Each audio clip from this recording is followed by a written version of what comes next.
ജീവിതത്തിൽ ഒരുപാട് പ്രതിസന്ധികളുണ്ട്, മക്കൾക്ക് വേദന വരുന്നുണ്ട്, പ്രവാസികളായ പ്രിയപ്പെട്ടവര് പ്രവാസ ലോകത്ത് പോയി സങ്കടത്തിന്റെ വഴികളിലൂടെ അവർ കടന്നു പോകുന്നുണ്ട്. പക്ഷെ എന്താണ് സംഭവിക്കുന്നത് എന്നറിയുന്നില്ല. 6 കൊല്ലവും 7 കൊല്ലവും 16 കൊല്ലവും ഒക്കെ കടന്നുപോയവരുണ്ട്. യാ അല്ലാ, പക്ഷേ വേദന കാരണം നാട്ടിൽ പോലും കടന്നു വരാൻ കഴിയുന്നില്ല. കടത്തിന്റെ കെണിയിൽ പെട്ടുപോയിരിക്കുകയാണ്. കടമല്ലാതെ ഒന്നും ബാക്കിയില്ല. കടമാണ് ബാക്കിയുള്ളത്, സങ്കടമാണ് ബാക്കിയുള്ളത്, രോഗമാണ് ബാക്കിയുള്ളത്. അങ്ങനത്തെ അവസ്ഥയിലൂടെ കടന്നു പോകുമ്പോൾ ഇതിനെന്തെങ്കിലും ഒരു പ്രതിഫലമുണ്ടോ? എന്തെങ്കിലും ഒരു മഹത്വമുണ്ടോ? എന്തെങ്കിലും ഒരു ആനന്ദമുണ്ടോ? അല്ലാഹുവേ, മഹാനുഭാവനായ ഉക്കാശ റളിയല്ലാഹു അൻഹു, നമ്മളെല്ലാവരും പറയുന്ന അള്ളാന്റെ ഹബീബിന്റെ അടുക്കലേക്ക് അവിടെ ചെന്നുപോയ ഉക്കാശയല്ല, നിബിതങ്ങളുടെ അള്ളാന്റെ പ്രവാചകനെ അള്ളാന്റെ പ്രവാചകനെ കുത്തണമെന്ന് കടന്നുപോയ ഉക്കാശയല്ല.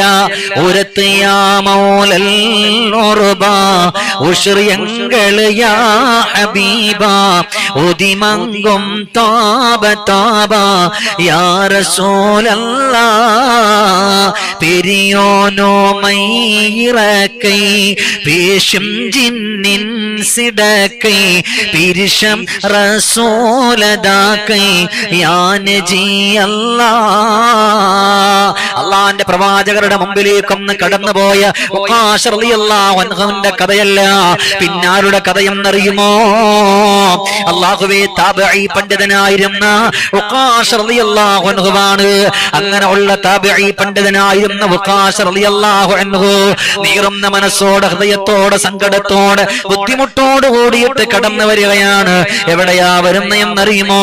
ഉഖാശ റളിയല്ലാഹു അൻഹുവിന്റെ ഉസ്താദിന്റെ മുമ്പിലാണ് വരുന്നത്. ഉഖാശ റളിയല്ലാഹു അൻഹുവിന്റെ ഉസ്താദിന്റെ മുമ്പിലാണ്. ചില ആളുകൾക്ക് സങ്കടം വരുമ്പോഴും ചില ആളുകൾക്ക് പ്രയാസം വരുമ്പോഴും അവരവരുടെ ഉസ്താദുമാരെ വിളിച്ചിട്ട് പറയാറുണ്ട്, ഉസ്താദേ, ഇന്നതുപോലെ സങ്കടമുണ്ട്, ഇന്നതുപോലെ പ്രയാസമുണ്ട്, എന്ത് ചെയ്യണമെന്നറിയില്ല, വല്ലാത്ത വേദനയിലും ദുഃഖത്തിലുമാണ്, എന്ത് ചെയ്യണമെന്നറിയില്ല എന്ന് പറഞ്ഞുകൊണ്ട് കഴിഞ്ഞുകൂടുമ്പോൾ ഉസ്താദുമാര് മരുന്ന് പറഞ്ഞു കൊടുക്കും. ചൊല്ലിക്കോ നീ അവിടെ നിന്ന് നാരിയത്ത് സ്വലാത്ത്. എന്തിനാത്? രോഗമാണ്, ശരീരമാസകലം വേദനകളും കണ്ണീരുകളാണ്. എന്താണ് ചെയ്യുക എന്നറിയില്ല. വേദനപ്പെട്ടുകൊണ്ട് കടന്നു പോകുന്ന അവസ്ഥകളിൽ നിന്ന് കടന്നുകൊണ്ടിരിക്കുമ്പോൾ അവിടെ നിന്ന് ചൊല്ലുകയാണ്, അല്ലാഹുമ്മ സ്വല്ലി സലാത്തൻ കാമില വസല്ലിം സലാമൻ താമ്മ അലാ സയ്യിദിനാ മുഹമ്മദിൻ അല്ലദീ തൻഹൽ ബിഹിൽ ഉഖദ വതൻഫർജ ബിഹിൽ ഖുറബ വതഖുല്ലാ ബിഹിൽ ഹവായിജ് وتنال بالرغائب وحسن الخواتم ويستسقى الغمام بوجهه الكريم وعلى آله وصحبه في كل لمحة ونفس بعدد كل معلوم لك. അള്ളാഹുവിലേക്ക് വെക്കാൻ. അള്ളാഹുവേ, ജീവിതത്തിന്റെ ഭാരങ്ങൾ, ജീവിതത്തിന്റെ വിഷമങ്ങൾ, ജീവിതത്തിന്റെ കണ്ണീരുകൾ എല്ലാം നീ മാറ്റിത്തരണേ അല്ലാഹ്. ഉഖാശ റളിയല്ലാഹു അൻഹു കേൾക്കുകയാണ്, കേട്ടുകൊണ്ട് കടന്നുപോയി. അള്ളാഹുവേ, നിസ്കാരത്തിന് വേണ്ടി അള്ളാഹ് പള്ളിയുടെ ഉള്ളിൽ കടന്നിരുന്നുകൊണ്ട് അവിടെ നിന്ന് നിസ്കാരം കഴിഞ്ഞ് ദുആ ചെയ്യാൻ ഒരുങ്ങുമ്പോൾ നാരിയത്ത് സ്വലാത്ത് അവിടെ നിന്ന് ചൊല്ലുകയാണ്. നല്ലതുപോലെ ചൊല്ലിയിട്ട് ദുആ ചെയ്തു, അല്ലാഹ്, ഞാൻ നാരിയത്ത് സ്വലാത്ത് ചൊല്ലിയിരിക്കുകയാണ്. ഇതിൽ ഞാൻ പറഞ്ഞത് മറ്റൊരാളുടെ പേരല്ല, അല്ലാഹുവിന്റെ ഹബീബ് നബിയുനാ മുഹമ്മദുർ റസൂലുള്ളാഹ് മുത്തുനബിന്റെ പേരാണ് ചൊല്ലിയിട്ടുള്ളത്. ആ പ്രവാചകരെ പറ്റിയിട്ടാണ് പറഞ്ഞിട്ടുള്ളത്. അതുകൊണ്ട് റബ്ബേ, എന്റെ ഉമ്മാന്റെ രോഗത്തിന് ശമനം കൊടുക്കണേ അല്ലാഹ്. ഉമ്മ എന്ന് പറഞ്ഞ ജീവനല്ലാത്തവരുണ്ടോ? ഉമ്മ എന്ന് പറഞ്ഞ ഇഷ്ടം വെക്കാത്തവരുണ്ടോ? വല്ലാത്ത ഇഷ്ടമല്ലേ? ഉമ്മാന്റെ മടിത്തട്ട് സ്വർഗീയ പൂന്തട്ട് താലോലം താരാട്ട് മധുരിക്കുന്നൊരു പാട്ട്. ഉമ്മാനെ മറക്കല്ലേ, നോവും കൊടുക്കല്ലേ, ഇരുലോകം കളയല്ലേ, നരകം നീ തേടല്ലേ, കാൽപാദം സുബർഗമെന്ന് നബിയോരും മൊഴിഞ്ഞതല്ലേ, ജന്നത്തിൻ വഴിയതെന്ന് വെള്ളാരം കല്ലാമനമല്ലേ. ഉമ്മാന്ന് പറഞ്ഞാൽ ജീവൻ കൊടുക്കാത്തവരില്ല, ഉമ്മാന്ന് പറഞ്ഞാൽ ഇഷ്ടം വെക്കാത്തവരില്ല. ഉക്കാശതങ്ങള് വന്നിരുന്നിട്ട് പറഞ്ഞു, സങ്കടാണ്, ഉമ്മാക്ക് രോഗാൻ, വേദനയാ. മഹാനുഭാവൻ അവിടെ നിന്ന് പറഞ്ഞു കൊടുത്തു, നീ കടന്നു പോകണം. നീ നിന്റെ വീടിന്റെ അകത്തട്ടിലാണെങ്കിലും നിന്റെ നിസ്കാര വേളയിലാണെങ്കിലും നിറഞ്ഞ മനസ്സോടുകൂടി നിന്റെ ഉമ്മാക്ക് വേണ്ടി നാരിയത്ത് സ്വലാത്ത് ചൊല്ലിയിട്ട് ദ്വാരക്കുമോ? ഒരു നീറുന്ന മനസ്സോടുകൂടി ദുആരക്കാൻ വേണ്ടി പറഞ്ഞു വിടുമ്പോ പള്ളിയിൽ കടന്നിരുന്ന് ദുആ ചെയ്തു. അല്ലാഹുവേ, ആഗ്രഹമില്ലാത്തവരുണ്ടാകുമോ? ഉമ്മാന്റെ കയ്യിൽ നിന്ന് ഭക്ഷണം മേടിച്ച് കഴിക്കാൻ ആഗ്രഹമില്ലാത്തവരുണ്ടാകുമോ? ഉമ്മാന്റെ കയ്യിൽ നിന്ന് വെള്ളം കുടിക്കാൻ ആഗ്രഹമില്ലാത്തവരുണ്ടാകുമോ? ഉമ്മാന്റെ അരികിൽ നിന്നിട്ട് സംസാരിക്കാൻ ആഗ്രഹമില്ലാത്തവരുണ്ടാകുമോ? അവിടെ നിന്ന് നാരിയത്ത് സ്വലാത്ത് ചൊല്ലി മൂന്നാമത്തെ ദിവസം അവിടെ നിന്ന് പള്ളിയിൽ നിന്ന് കടന്നുപോയി. പള്ളിയിൽ നിന്ന് കടന്നുപോയിട്ട് അവിടെ നിന്ന് പറയുന്നു, ഉമ്മാ,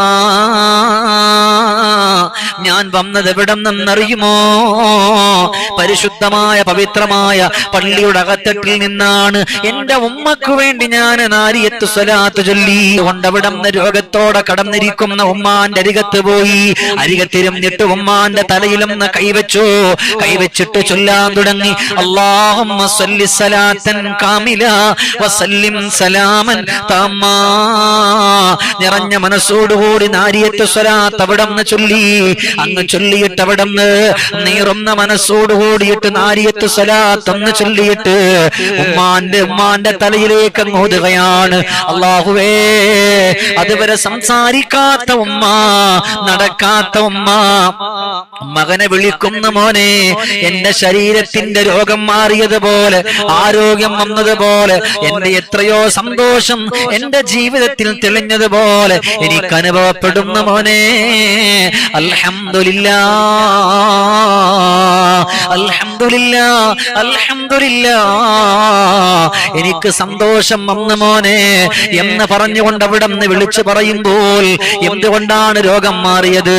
എന്തുകൊണ്ടാണ് സങ്കടം മാറിയത്? എന്തുകൊണ്ടാണ് വിഷമം മാറിയത്? ഈ നാരിയത്ത് സ്വലാത്തിന്റെ പവർ കൊണ്ടാണ്. കൊണ്ട് നാരിയത്ത് സ്വലാത്തിനെ നമ്മൾ വെറുതെ കളയണ്ട. ജീവിതത്തിൽ ഒരുപാട് മഹത്വങ്ങൾ, ഒരുപാട് ആനുകൂല്യങ്ങൾ, ഒരുപാട് സന്തോഷങ്ങൾ നിങ്ങൾക്ക് തരുന്നത് എവിടെ നിന്നറിയുമോ? ഈ നാരിയത്ത് സ്വലാത്തിന്റെ ബറക്കത്തിലൂടെയാണ്. ജീവിതം ഇങ്ങനെ മുന്നോട്ട് പോകുമ്പോൾ ഉസ്താദെ അതിങ്ങനെ വരും, അതിങ്ങനെ പോകും, അതിനിപ്പോ എന്താ ചെയ്യാ? പക്ഷേ നിങ്ങളൊന്ന് മനസ്സ് കൊടുക്കണം അത് ചൊല്ലാൻ. അപ്പൊ നിങ്ങൾ വിജയിക്കും. ആ സമയം നിങ്ങൾ സന്തോഷത്തോടു കൂടി കടന്നു വരും. അത് വേണ്ടാന്ന് വിചാരിച്ചാൽ പിന്നെ ഒരിക്കലും നമുക്ക് രക്ഷപ്പെടാൻ പറ്റില്ല. സംശയം പാടില്ല. ഏതൊരു നന്മകൾ ചെയ്യുമ്പോഴും അതിൽ സംശയം വരരുത്. സംശയം വന്നാ പെട്ടുപോകും. അങ്ങനെ ചെയ്താൽ അത് ലഭിക്കുമോ? അങ്ങനെ ചെയ്താൽ ലഭിക്കൂല. അങ്ങനെ ചെയ്താൽ ലഭിക്കൂല. നിറഞ്ഞ മനസ്സോടുകൂടി ചെയ്യണം. നല്ല നീയത്തോടു കൂടി ചെയ്യണം. എങ്ങനെ? ഏതായാലും മൊയ്ലാര് പറഞ്ഞല്ലേ, എടി സുബൈദ നീ ഒന്ന് ചെയ്തു നോക്ക്. ഉസ്താദ് പറഞ്ഞല്ലേ, കുഴപ്പമൊന്നുമില്ല, റാഹത്തായിക്കോട്ടെ. അതിപ്പോ എന്താ ആയിക്കോട്ടെ, നമുക്ക് മൊയ്ലാര് പറഞ്ഞതിന്റെ പേരിൽ ചൊല്ലാം. അതിൽ മൊയ്ലാര് പറഞ്ഞതിന്റെ പേരിൽ ചൊല്ലിയിട്ട് ഒരു കാര്യമില്ല. അതിന്റെ പേരിൽ ചൊല്ലിയിട്ട് ഒരു കാര്യമില്ല. പിന്നെ എവിടെയാ സയ്യിദുൽ വറാ മുഹമ്മദുർ റസൂലുള്ളാഹ്. ഈ ചൊല്ലുന്ന എന്റെ മുത്തിന്റെ പേരിലാണ്, എന്റെ ഹബീബിന്റെ പേരിലാണ്. എനിക്ക് വിശ്വാസമാണ്, എനിക്ക് ആനന്ദമാണ്. ആ ഒരു ചിന്ത നമ്മുടെ മനസ്സിൽ വെക്ക്. അൽഹംദുലില്ലാഹ്, നിങ്ങൾ വിജയിക്കും. ആ ഒരു ചിന്തയില്ലേ, പരാജയപ്പെടും. 100% പരാജയപ്പെടും. പരീക്ഷണത്തിന് നിൽക്കരുത്. ഇല്ലേ? ഞാൻ ഒന്ന് ചോദിച്ചോട്ടെ, നല്ല പനിയാണ്, നല്ല പനിയും നല്ല തലവേദനയും, അതിന് ആ പനിക്കും ആ ഉള്ള തലവേദനയുടെ സമയത്ത് ശ്വാസം മുട്ടിന്റെ ഗുളിക എടുത്ത് കഴിച്ച് അങ്ങനെ ഉണ്ടാവും. ഒരു പരീക്ഷണം. നിങ്ങൾ ചിന്തിച്ചു നോക്ക്. ഓരോന്നിനും അതിൻ്റെതായിട്ടുള്ള കാര്യങ്ങൾ ചെയ്യണം. അതുകൊണ്ടാണ് അവിടെ നിന്ന് പറഞ്ഞു പോകുന്ന ഉമ്മാന്റെ അരികത്ത് പോയി ഉക്കാശതങ്ങൾ അവിടെ നിന്ന് കരഞ്ഞു കലങ്ങുന്ന കണ്ണുകളോട് ഉമ്മാന്റെ കാലങ്ങ് തടവുകയാണ്. തടകുന്ന ഉമ്മ, കരയല്ലേ പൊന്നുമ്മ, കരഞ്ഞാലത് സഹിക്കുവാൻ കഴിയില്ല. എൻ്റെ ഉമ്മ വേദന എത്രയോ തിന്നുന്നതാ, കാണാൻ കഴിയാതിന്നു ഞാനും വെമ്പല. എൻ്റെ ഉമ്മ നിങ്ങൾ ഇന്ന് കരഞ്ഞതോ അതിലുണ്ട് പൊന്നേ വേദന സഹിക്കുന്നതോ. ചൊല്ലുന്ന ഞാനും റബ്ബിലേക്ക് ഓതലായി, രോഗത്തെ മാറ്റാൻ വേണ്ടി ഞാൻ കരഞ്ഞിടലായി. എന്റെ ഉമ്മാന്റെ രോഗം മാറാൻ, എന്റെ ഉമ്മയുടെ സങ്കടം മാറാൻ, എന്റെ ഉമ്മയുടെ വിഷമം മാറാൻ ഞാൻ അള്ളാഹിനോട് പറയാറുണ്ട്, ഞാൻ എന്റെ റബ്ബിനോട് പറയാറുണ്ട്. അതുകൊണ്ട് എന്റെ ഉമ്മ കരയണ്ട. അള്ളാഹുവേ, അന്ന് മകനവിടന്ന് കിടന്നുറങ്ങുമ്പോൾ ആരോ കിനാവിലങ്ങ് കടന്നു വന്നുകൊണ്ട് വിളിക്കുന്നു, മോനെ ഉക്കാശ, നീ എത്ര ഭാഗ്യവാനാണ് മോനെ, നീ എത്ര സൗഭാഗ്യമുള്ളവനാണ് മോനെ. നിന്റെ ഉമ്മാക്ക് വേദന വന്നപ്പോൾ നിന്റെ ഉമ്മാന്റെ അരികത്ത് നീ കടന്നു വന്നിരുന്നു കൊണ്ട് ചൊല്ലിയത് ഒരേ ഒരൊറ്റ സ്വലാത്ത് മാത്രമാണ്. അത് അല്ലാഹുമ്മ സ്വല്ലി സ്വലാത്തൻ കാമില എന്നുള്ള പരിശുദ്ധമായ ആ ദിക്റും നാരിയത്ത് സ്വലാത്ത് ചൊല്ലി ദുആ ചെയ്തല്ലോ. നീ ഒന്ന് കണ്ണു തുറക്കുമോനെ, നിന്റെ ഉമ്മ കിടന്ന കട്ടിലിൽ ഉണ്ടോന്നൊന്ന് നോക്കുമോ? ഇത് കേട്ടപാട് ഉറക്കത്തിൽ നിന്ന് ഞെട്ടി ഉണരുകയാണ്. ചൊല്ലുന്നു, ഉമ്മ കിടന്ന കട്ടിലിൻ ചാരേ കണ്ടില്ല ഉമ്മ വിളിയുറച്ചത് മോനെ. മകനുള്ള വിളിയാൽ ഉമ്മ ജവാബൊന്ന് കേക്കുന്നു മോനെ, എന്നെ നീ വിളിച്ചൊന്ന്. കട്ടിൽ കിടന്ന ഉമ്മ എന്തേ പോയോ, മറിഞ്ഞൊന്നു വീണോ പൊന്നുമോനും നോക്കേ. അല്ലാഹുവേ, നീറുന്ന മനസ്സോടെ ഉമ്മയെ കട്ടിലിൽ കാണാനില്ല. ഉമ്മാനെ വിളിക്കുമ്പോ ഉമ്മ വിളി കേട്ടു. മകൻ കട്ടിലിന്റെ അടിയിലും ഭാഗത്തേക്ക് നോക്കിയില്ല. അവിടന്ന് മകൻ അവിടന്ന് ഇറങ്ങാൻ തുടങ്ങി. അല്ലാഹുവേ, വീടിന്റെ അരികത്തേക്കാണ്. ഉമ്മാനെ വിളിച്ചു. കട്ടിലിൽ കിടന്ന ഉമ്മാനെ കാണാനില്ല. എവിടേക്കാ പോയത്?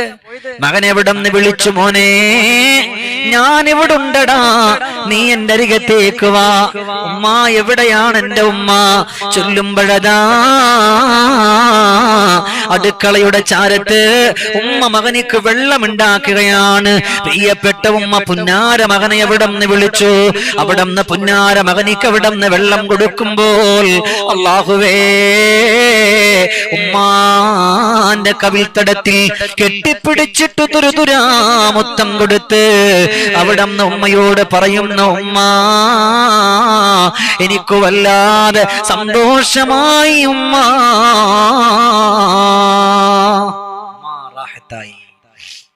ഉമ്മ സന്തോഷമായി. ഞാൻ എത്ര കരഞ്ഞതാ, ഞാൻ എത്ര വേദനിച്ചതാ, ഞാൻ എത്ര സങ്കടപ്പെട്ടതാ. എന്തുകൊണ്ട് എന്റെ സഹോദരങ്ങളെ, എന്റെ പെങ്ങളെ, ആ മകൻ അവിടെ നിന്ന് ഉമ്മക്ക് വേണ്ടി ഓതിയത് നാരിയത്ത് സ്വലാത്ത്. ചില ആളുകൾ ഇതിന് അർത്ഥം വെക്കും നരകത്തിലേക്കുള്ള സ്വലാത്ത്.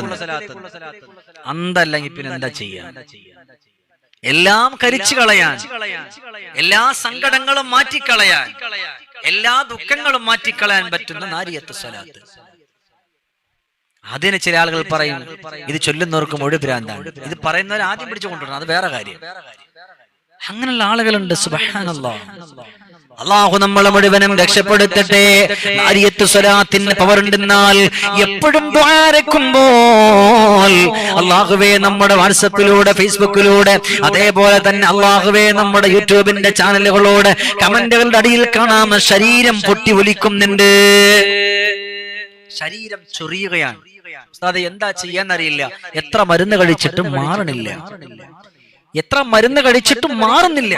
യാ അല്ലാ, മരുന്ന് കഴിച്ചിട്ട് മാറുന്നില്ലെങ്കിൽ വഴിയുണ്ട് ഇല്ലേ? ശരീരമാസകലം നമ്പരപ്പെട്ടുകൊണ്ട് കടന്നു വരുന്നെന്ന് പറഞ്ഞവരുണ്ട്. ഉസ്താദേ സഹിക്കുന്നില്ല, കാല് വേദനിക്കുന്നു, കൈവേദനിക്കുന്നു, ശരീരം പൊട്ടിവലിക്കുകയാണ്. സുബ്ഹാനല്ലാഹ്. എന്നാൽ അവിടുന്നതായി ഉള്ള ചെറുപ്പക്കാരൻ അവിടുന്ന് കടന്നു പോകുന്നു. ഉമ്മാന്റെ ശരീരം പൊട്ടിവലിക്കുകയാണ്, ശരീരം ചൊറിയുകയാണ്, വ്രണമാവുകയാണ്, ദുർഗന്ധം കൊണ്ട് ആരും വീട്ടിലേക്ക് വരാത്തൊരവസ്ഥയാണ്. അവിടുന്ന് ചെന്ന് ഉമ്മാന്റെ അരികത്തിരുന്നു.